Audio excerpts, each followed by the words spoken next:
Bonjour les amis, toujours un plaisir et une joie de vous retrouver et de partager l'évangile selon Coco avec vous. Et merci pour vos commentaires, vos partages et vos encouragements. Croyez-le, j'en ai bien besoin et ils me font bien plaisir. Voici, aujourd'hui je voulais vous partager encore un passage sur la croix, et oui, parce que la croix de Jésus est quand même folie pour les uns et miracle pour les autres. Je voulais vous partager Matthieu 16, verset 24, où c'est Jésus qui parle. Ah, mon Jésus, il parle.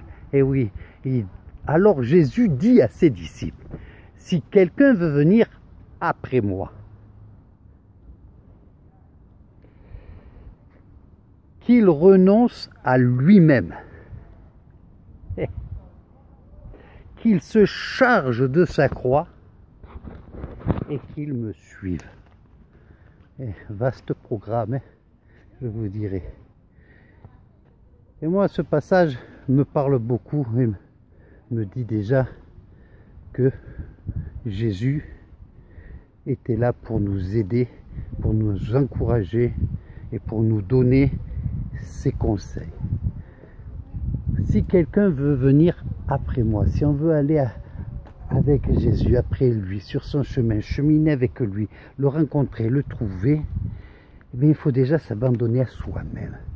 Il faut abandonner nos trésors, notre orgueil, notre ego, notre fortune, notre suffisance,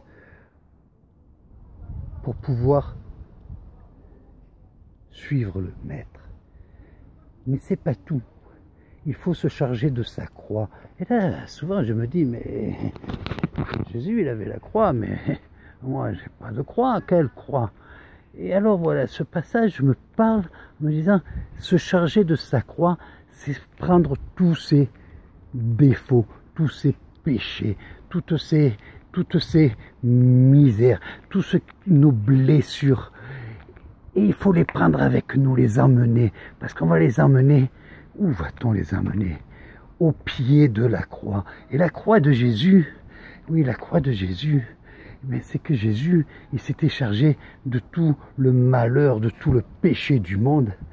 Oui, Jésus avait fait ça afin de pouvoir justement battre et vaincre le péché, battre et vaincre la mort. Et il a fallu aller jusqu'à là. Alors humblement, portons notre fardeau, portons notre sac. Tu vois, toi, que tu as ces soucis, ces problèmes, que tu crois que c'est...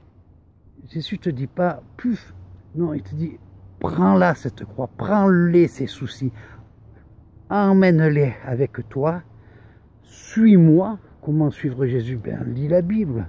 Déjà, il est plein de conseils, plein de paroles de Jésus.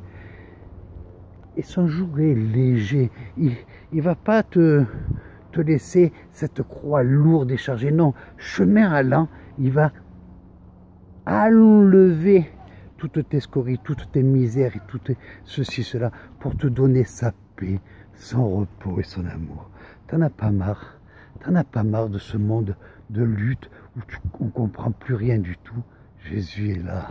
Ouais, il te tend les bras, il me tend les bras, il te dit viens, viens, prends un fardeau, viens le déposer avec moi et on va cheminer ensemble et tu verras, c'est bon.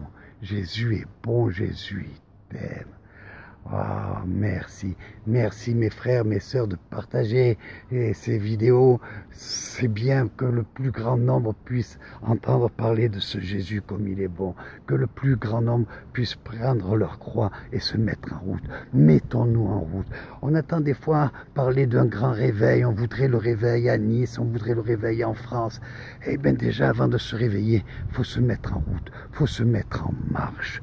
Oui, non pas le parti politique de Macron, mais uniquement se mettre en marche pour Jésus. Jésus, il n'est pas politique, Jésus, il n'est pas sexe, Jésus, il n'est pas race, Jésus, il est pour tout le monde, il est pour toi. Quand il s'est donné à la croix, il s'est donné pour nous tous, pour toi, pour moi.